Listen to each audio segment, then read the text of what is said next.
قرآن مجید میں لفظ نفس سے کیا مراد ہے؟ اللہ رب العالمین نے قرآن مجید میں کئی جگہ اس کا تذکرہ فرمایا۔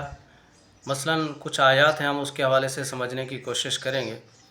سورۃ البقرہ کی آیت نمبر 48 ہے، اعوذ باللہ من الشیطان الرجیم، بسم اللہ الرحمن الرحیم، واتقوا یوما لا تجزی نفس عن نفس شیئا ولا یقبل منها شفاعۃ ولا یؤخذ منها عدل ولا هم ینصرون۔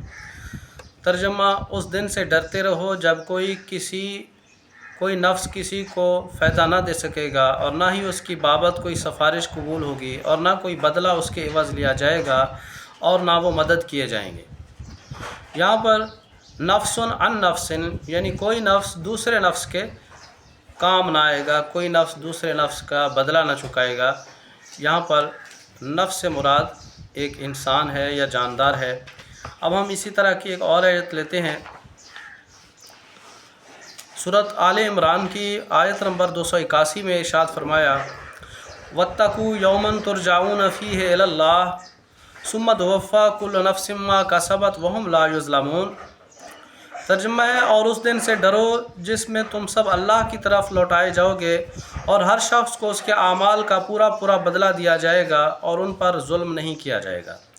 یہاں پر نفس کا جو مطلب کیا گیا وہ ایک انسان کیا گیا ہے، یعنی ہر شخص، کل نفس ہر شخص۔ تو شخص جو ہے وہ ایک جاندار ہوتا ہے، جسم اور جان کے ساتھ ہوتا ہے۔ یہاں سے نفس سے مراد ایک انسان ہے جو کہ جسم اور جان کے ساتھ ہے۔ اب ہم اسی نفس کو ایک اور آیت سے سمجھنے کی کوشش کرتے ہیں۔ یہ ہے سورۃ آل عمران کی آیت نمبر 161۔ ارشاد فرمایا، ثم توفی کل نفس ما کسبت وہم لا یظلمون۔ ترجمہ ہے، پھر ہر شخص اپنے اعمال کا پورا بدلہ دیا جائے گا، اور وہ ظلم نہ کیے جائیں گے۔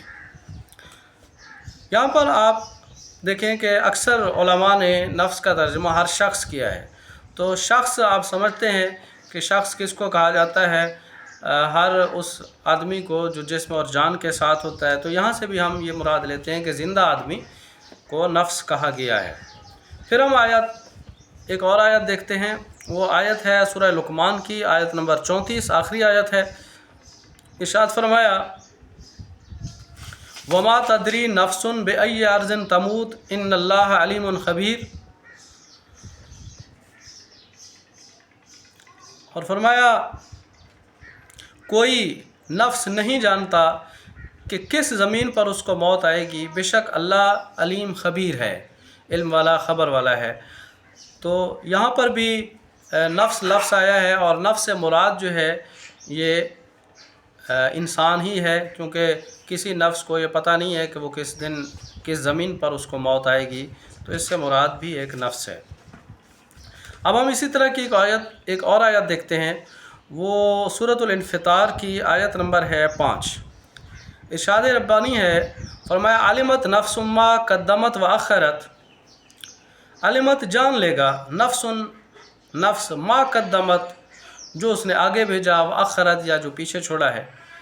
تو یہاں پر بھی اشارہ ہے، انسان کو نفس کہا گیا ہے جو کہ جاندار ہے۔ تو ان تمام آیات سے ہم یہ دیکھتے ہیں کہ اللہ رب العالمین نے جہاں نفس کا لفظ استعمال فرمایا ہے، تو اس سے مراد ایک انسان ہے، ایک جاندار ہے جو جسم اور جان کے ساتھ ہوتا ہے۔